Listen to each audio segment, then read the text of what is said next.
فاعبد الله مخلصا له الدين ألا لله الدين الخالص.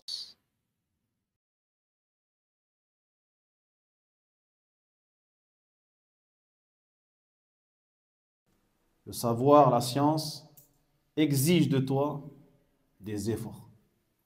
Exige de toi que tu sois sérieux, de la rigueur, de la discipline, que tu travailles dur.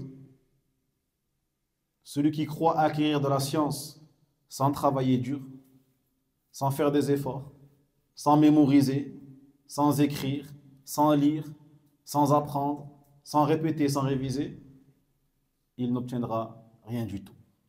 C'est pour cela qu'il dit le poète, rahimahullah ta'ala, petit frère, tu n'obtiendras pas la science si ce n'est à travers 6 choses, dont je vais t'informer de manière détaillée.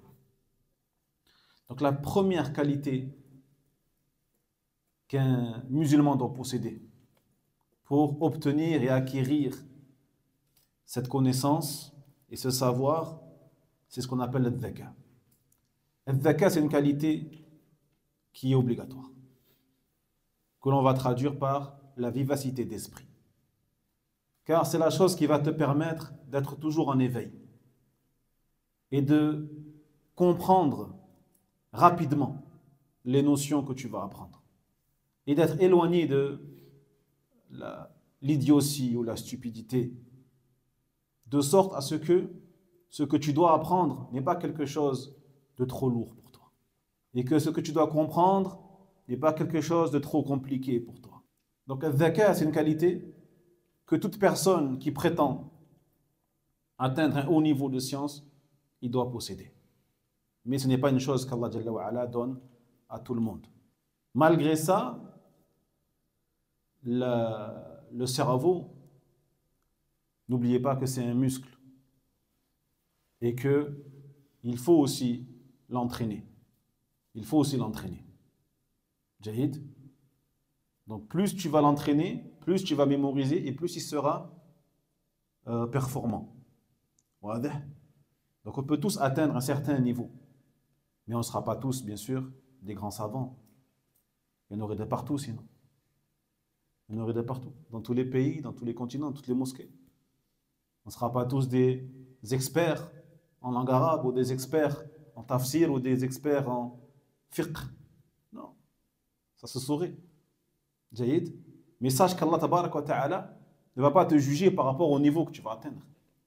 Il va te juger par rapport aux efforts que tu auras fournis. On ne peut pas tous faire ou atteindre les degrés qu'on veut. Non. Dans la vie, on ne fait pas ce qu'on veut. Par contre, dans la vie, tu peux faire le maximum. Et c'est sur ça que tu seras récompensé par Allah tabarak wa ta'ala et rétribué. Deuxième qualité que doit posséder celui qui veut acquérir de la science, il faut bien sûr qu'il soit haris, qu'il ait en lui cette envie énorme d'apprendre, cette envie qui lui permettra d'être toujours à l'heure, même en avance, à chaque cours, présent à chaque cours. Et quand il rentre chez lui, il met au propre, il révise, il répète. Et quand il rencontre un frère, il révise avec le frère, il lui pose des questions, le frère lui pose des questions. Et ils ne perdent pas leur temps.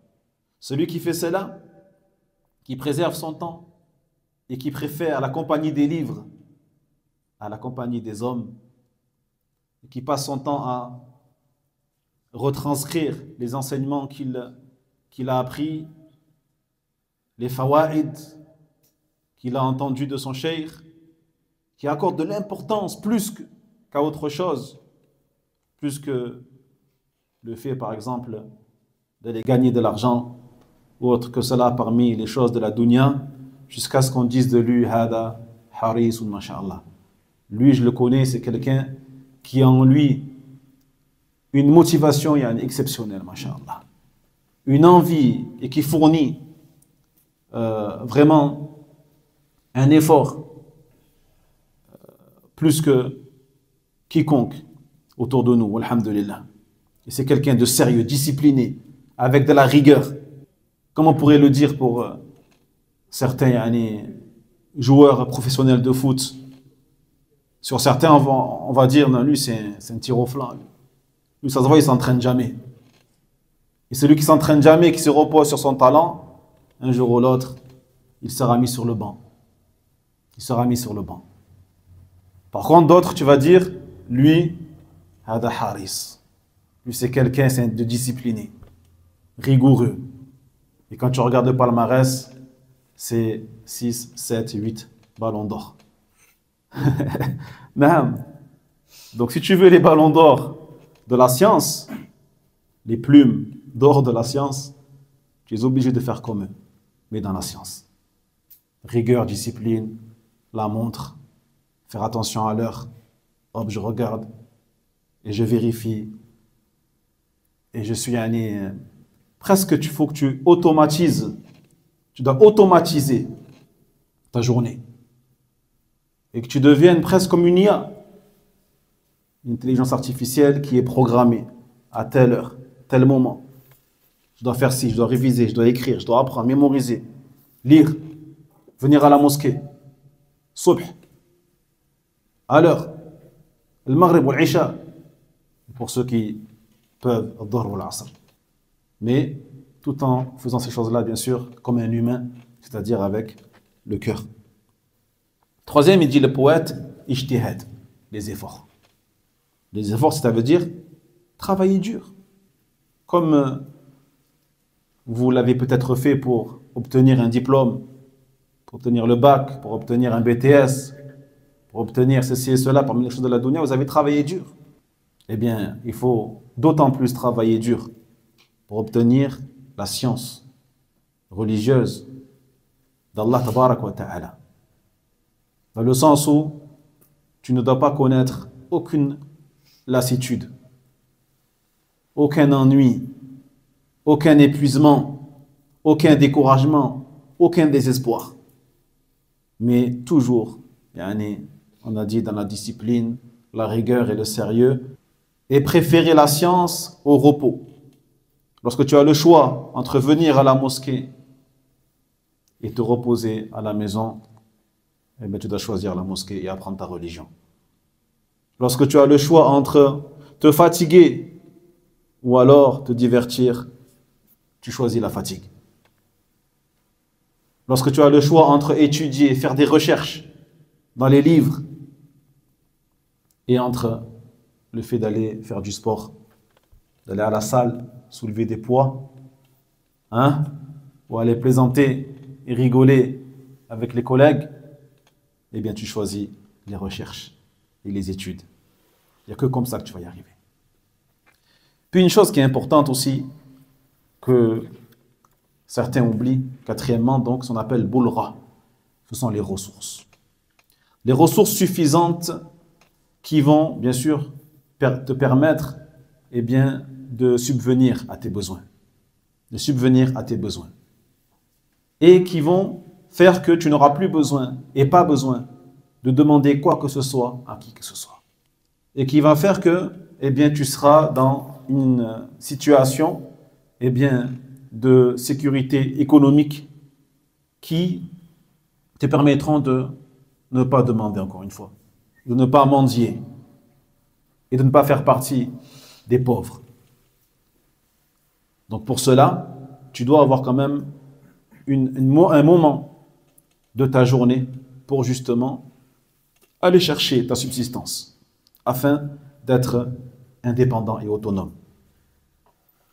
Cinquième chose qui te permettra d'acquérir de la science, bien le fait de rester toujours autour d'un professeur ou de plusieurs, d'un cheikh, d'un imam, d'un enseignant ou d'un élève en sciences qui est connu pour sa science, qui est connu pour sa fiabilité, qui est connu pour son manhaj et sa rigueur, qui est connu pour son comportement et sa sagesse. Car ces gens-là sont comme des médecins pour toi. Sont comme des médecins qui vont te permettre, eh bien, de connaître tes maladies si tu en as.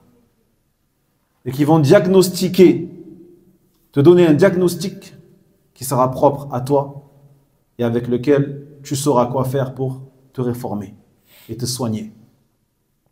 Tes professeurs, tes choyours, tes savants sont comme des panneaux de signalisation ou de direction sur la route qui t'indiquent quel chemin prendre et emprunter.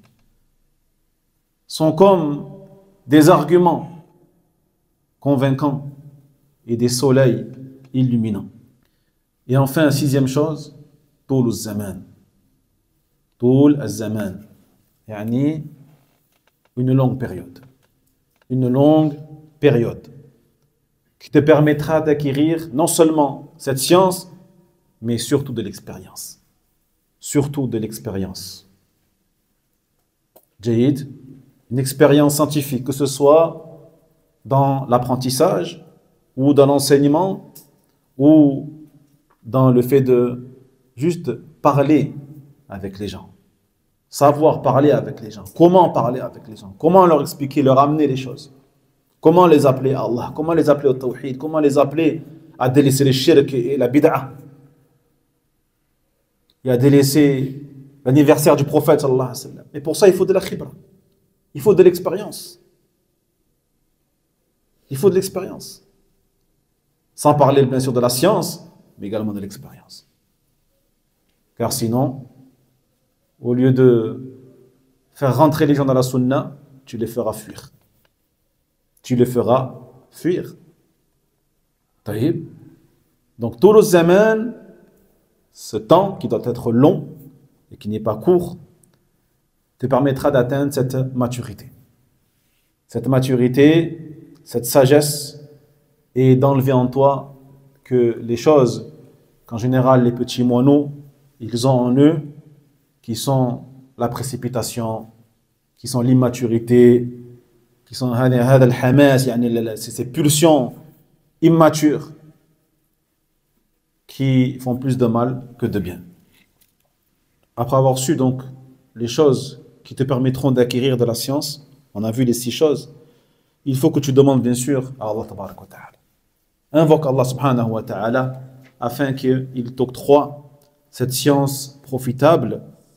Et la science profitable, c'est celle qui t'est bénéfique ici-bas et dans l'au-delà. وينجي الله الذين اتقوا بمفازتهم لا يمسهم السوء ولا هم يحزنون.